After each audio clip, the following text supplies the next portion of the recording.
Welcome, welcome, welcome. This is episode number 1 for Randy's Toy Shop here in lovely downtown Noblesville, Indiana. I'm in my glorious basement where we do all of our photographing for our toys and take before and after photos of things that we have restored and repaired. So basically my mission here is to educate, inspire, motivate those that are collecting, those that are looking to collect antique toys. So I'm pretty excited to be on here today. I'm really excited to share the room with some great people that are fellow friends, dealers, collectors, antique toy entrepreneurs. So what we basically do, what our main goal in this whole antique toy world is to restore the memories of the toys that have lost their spark. People bring me toys from all over the world in hopes to get them repaired and working again to the way that they once were. So we accomplish that for 33 years now. I don't think my father realized that he was going to create a monster when he started this business. We have people that are just enthralled with what we do, and ultimately I was born and raised in it. So I'm very excited to share a little bit about toys, a little bit about restoration, a little bit about buying and selling, and I am also going to be offering a way for you to ask me questions, see what your items are worth. If it's something that you're looking to fix, feel free to email me. It's just randy@randystoyshop.com. You can also direct message me on here.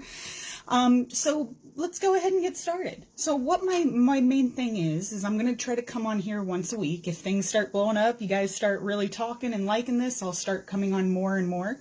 I'd like to collaborate with some other people, some other investors, and some other collectors that work in the antique toy world. And just start conversations, start people talking, educate people about these toys, because I know that my generation, they don't know a whole lot about them. They're stuck behind their phone. They're working with toys that are throwaway toys nowadays. They're not made like they used to be. So, we also buy and sell as well as restore.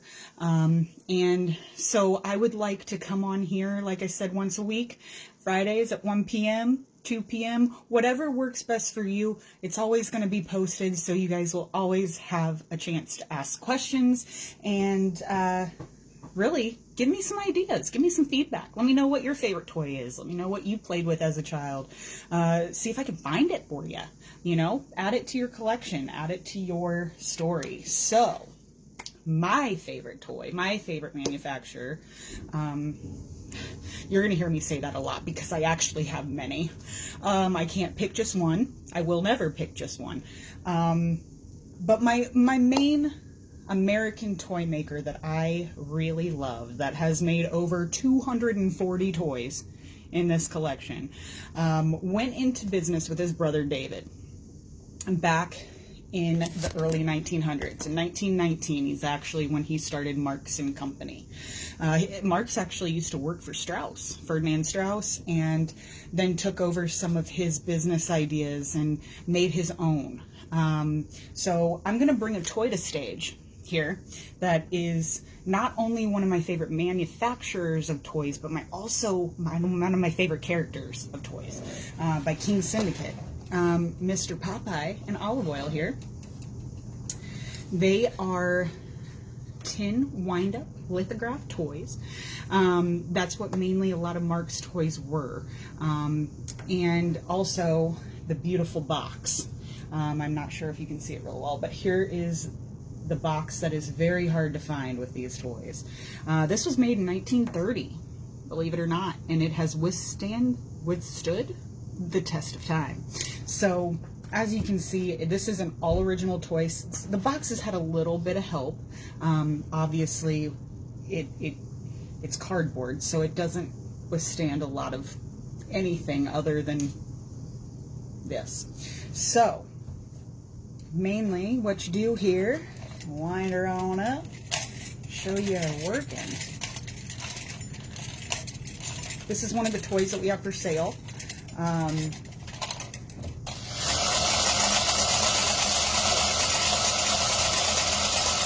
an on and off switch here that you can stop the mechanism and start it back up again. These toys were made to last. They kept many children entertained for years and years to come. Still entertained by it today, as you can tell. But a lot of the toys come to us without an arm, without a pipe, without her spring back here for her hair. And so therefore, we replace those. Believe it or not, we can make just about any part on this toy. And make it complete and add value and add sentiment to your toy. So Marx was known for 6 qualities for a successful toy. He was known for his familiarity, so he wanted to make sure that what he was making was known at that time. So in the 30s is when Popeye was popular, still is popular today from what I know, but he wanted to make sure that his toy was going to be known, and it was, you know, ultimately a surprise. So no one ever thought, hey, let's put 2 tin people characters on a roof to dance and do a little jig. So he was also known for his surprise in his toys. He was known for his skill on everything that he did, every detail of the lithograph, every detail in the faces. He just wanted to make sure that they were quality toys. He wanted to make sure the play value was good, so he wanted to make sure that these were going to stand the test of time, which they have. I mean, ultimately, you're not going to give this to a 2-year-old nowadays and say, hey, here you go. It probably wouldn't work out too well. So that is the greatest part about what he did as a toy manufacturer. He was also very comprehensible. So all of his toys were easy to play with. They didn't take a whole lot of skill, but you still had to be a little bit mechanically inclined in order to put the pieces on the roof. You know, they would come off the roof and go into the boxes, so you had to know a little bit about how to put them together. Nothing too fancy, though. Nothing we can't figure out, right? So he also wanted to make sure they were sturdy. Well, I am not going to throw this on the ground, but I'll tell you right now, this is going to probably stand up a lot better than my phone falling on the ground. So basically, he just wanted to make sure that his toys were going to stand the test of time, and they sure have.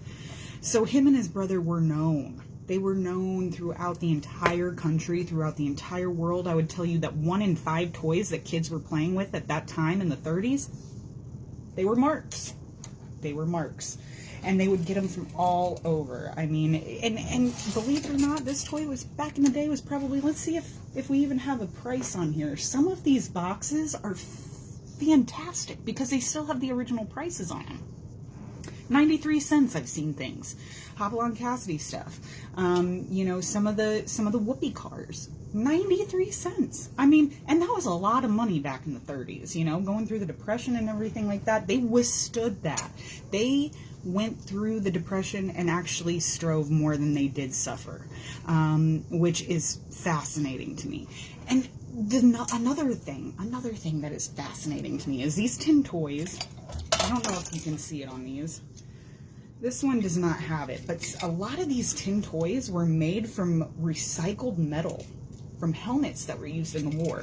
Now, obviously, I guess this was a little early, so this one might not have been, but they were used from tin cans. I mean, you'd have pecans in here that you could see underneath the inside of them. We have a good friend that actually does an entire catalog of the pressed metal that these toys were made out of, and takes them apart and you can see the inside. I'll try to put that up on another episode, so I'm pretty excited about that.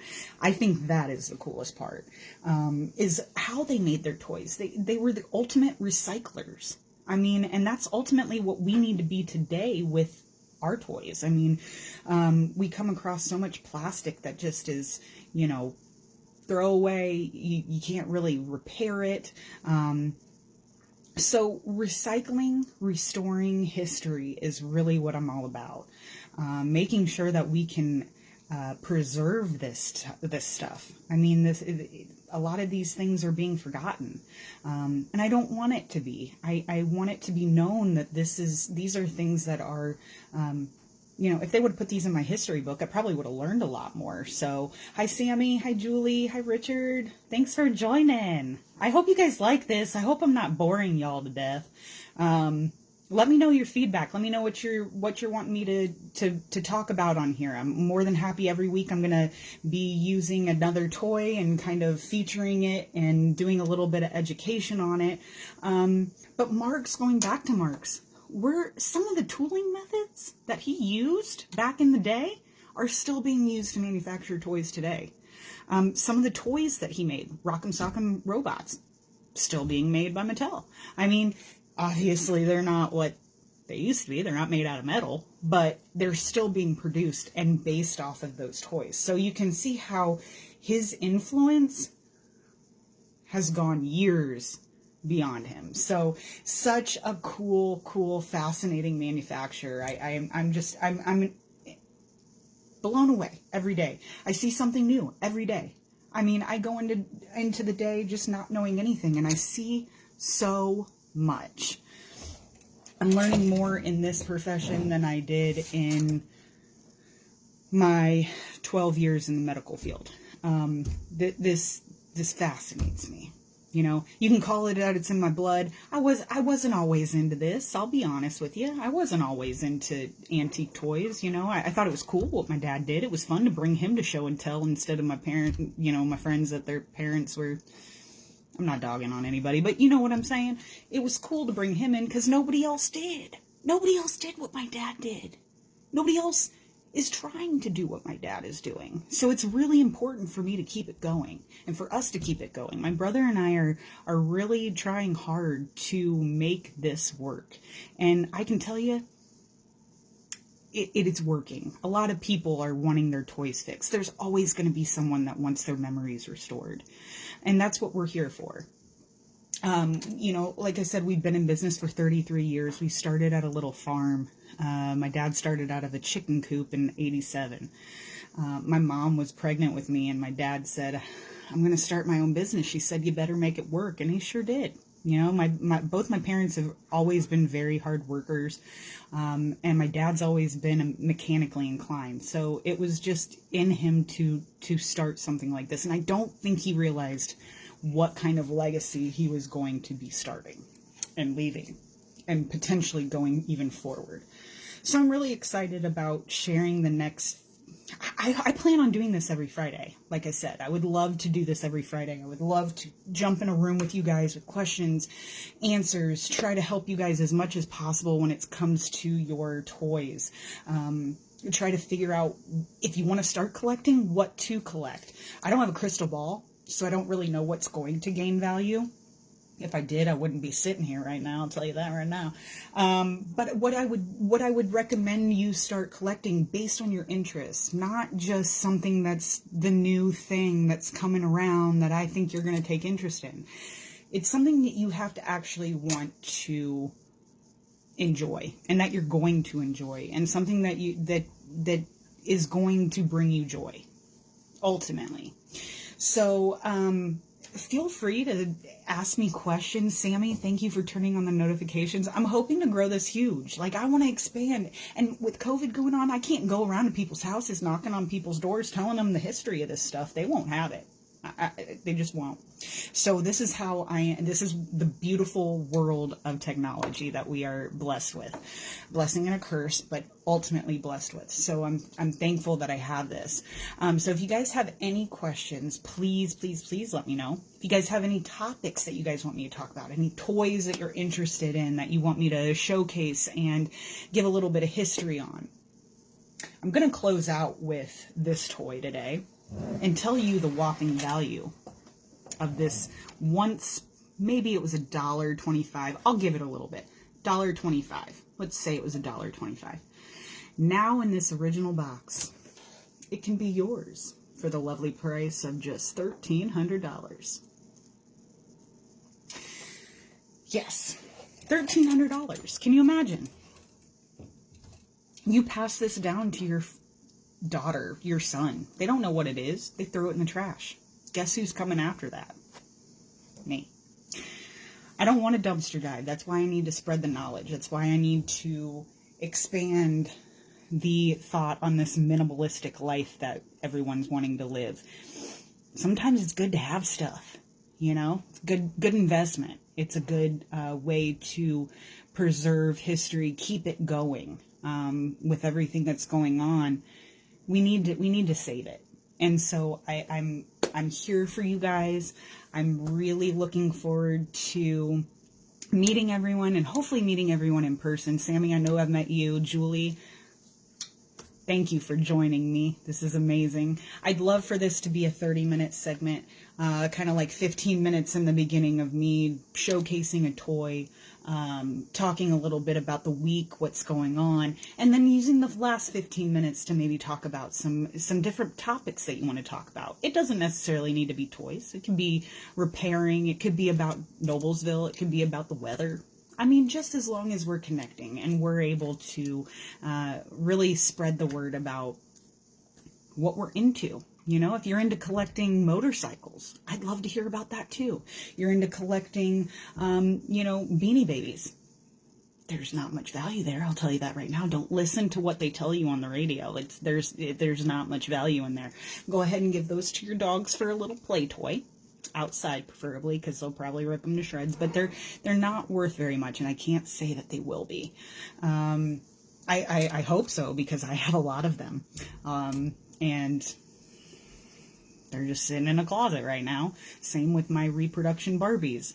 That is something that my parents started my collection on. I think I was about 4 or 5 when they started me on that collection, and I have probably over 600 Barbies in the original boxes. They are not original Barbies. They are Reproduction Barbies that are not worth much right now. Sad face. So hopefully one day they will be worth something. So, but yeah, anytime you guys want to come to Noblesville, you want to tour the shop, come on in. I'll try to take you guys on a tour on another segment. I've got so many ideas for this live, and now that I'm actually 17 minutes in and I'm not running out of things to say, I think I'm okay. I am really good at talking. I do have the gift of gab, so I apologize for that. But that's what this is about, and it's about starting us, our community of the toy collectors. So I'm really excited. Let's see how many times I can say that. I'm really excited, guys. If you can't tell, I really love what I do. It's like Christmas every day. I really take pride in carrying on my father's legacy. I really do. Reproduction Barbies, Julie, are like remakes of the originals. So Barbie originally started back in the 50s, 60s. I should know that, right? Sorry, I'm not too up to speed on my Barbie lingo. But the original Barbies were made back then, and then they made reproduction ones. They did this with a lot of toys, too. They made reproduction ones in later years, in like the 90s and the 2000s. So a lot of the Barbies that you see today are reproductions of the originals. So you may see like the swimsuit Barbie. So cool. Such a great original Barbie. But reproduction was made, kind of shot the value down of the original just a little bit, not too much, and ultimately is just more of a collector's item. So that's kind of what a reproduction toy is. Thanks, I know I look like my dad. I don't know if that's a compliment, but no, he's a good guy. He's funny. He's cute. You just want to hug him. So, hi, Steven. Thank you. So that's kind of what reproduction is. They made reproduction cast iron toys. They made reproduction tin toys. They made reproduction robots. And a lot of the time they made them, it was for the value of them. A lot of them, a lot of robots are up in $10,000, $12,000, $13,000. People can't afford that, but they still want the robot. They still want something that looks like it. So they'll make a replica of it so you can afford it. It's only maybe a couple $100. And it's great, it really is, but it did hurt the value a little bit of the originals because, and unfortunately, and it's a good thing that people can't try to pass them off as originals. They are clearly stamped with Made in China. But yeah, if you have any questions on those Barbies, you can look on the butt of the Barbie. It'll tell you the year on there, Julie. So that should be able to help you differentiate between whether it's original or not. So if you have any questions, though, feel free to send me some pictures. I'll take a look at them. So, but if you have any other questions, let me know. I'm really curious to see what everybody collects. I'd love to talk to you. We can add people into this conversation. So what we can do is, if you'd like to collaborate with me and you want to do a segment with me, shoot me over a text message or an email. And we'll make that happen. I'd love to talk to you about your collection and what made you want to start collecting, and how you started it. So, and where you are today with it. Do you go to any shows? Do you like to, have your friends over and show them your collection? And do you also have friends in your circle that collect the same stuff you do? So I'd love to talk to you about that and know exactly what it is that you're collecting nowadays, So when you're talking about reproduction, since I dabbled in that, now I feel like I need to kind of go into that a little bit. Like I said, they made reproductions of a lot of toys. They did. And so when they do that, usually it has to be years after. Usually the patent's kind of expired on the original toys, so they can't, and it's never made exactly like it. They'll try to make it exactly perfect, but in the insides, not so much. They're not at all the same. And we've known that from people sending in toys that think they're originals and they're not.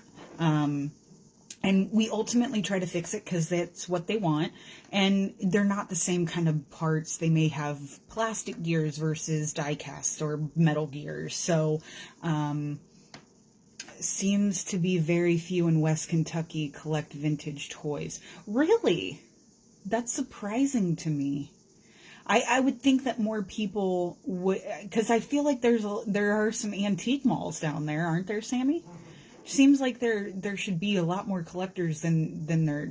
Maybe you just haven't met them yet. Maybe they're not online. Maybe they're in the hills.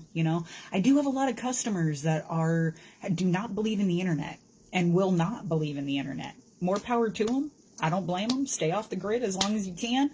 But ultimately, it's where my business has to go. So this is the only way that I'm going to reach more people and get them interested in what it is that we do and how it is that we came about and what we are striving to do. And that's ultimately preserve history. Super exciting. So, but yeah, there are a lot, Sammy, there's also a lot of toy collector groups on Facebook that you can become a member of and kind of meet people that way. I think that's really fun and enjoyable. I'm also going to start thinking about doing a podcast. There's this new app called Clubhouse that everyone is in. If you ain't in it, you better get it. It's for iPhones only, unfortunately, but it is a great platform to connect with people, whether you're an entrepreneur, whether you're in real estate, sales, anything. They have a room for everything. But I was really thinking about doing a room in there that's specific to antique toys.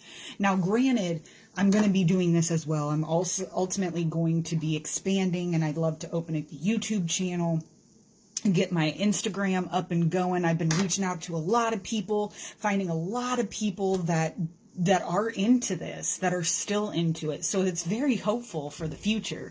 So I'm really excited to share some of those people with you on upcoming shows. I may have someone next week. My brother is going to jump in here with me next week. He doesn't know it yet, but he is going to be jumping in here. because I would like for him to be very much a part of this, because he is another wheelhouse for this. He did hold down the fort for me while I was gone for 9 months. So I want to bring him in here and introduce you to him. And he's the one that is ultimately shipping all your packages back to you, and does such a fine job at that. So I'd love to show you guys some toys. Yeah, absolutely. Sammy, let's get together. Let's talk about it. I'm more than happy to talk about your collection. I'd love to see what you got. I know a little bit about what you collect, so more than happy to help you out. So let's get together and chat. I mean, fireside chat. Let's hang out. You know, you can't go to toy shows much anymore. So let's bring our shows here. And ultimately, hopefully, I know a lot of people do like online auctions through Facebook Live. And if we get enough people coming in on here, you know, maybe I could get a few of you guys, and you would love to do like a live auction someday, with this. So let's get some more people in here. I think I reached at least 10 people. We're on live. I'm pretty excited about that. So I am going to go ahead and close it out here. I love you all.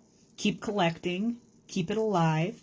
And until next Friday, I'll see you then. Have a great weekend.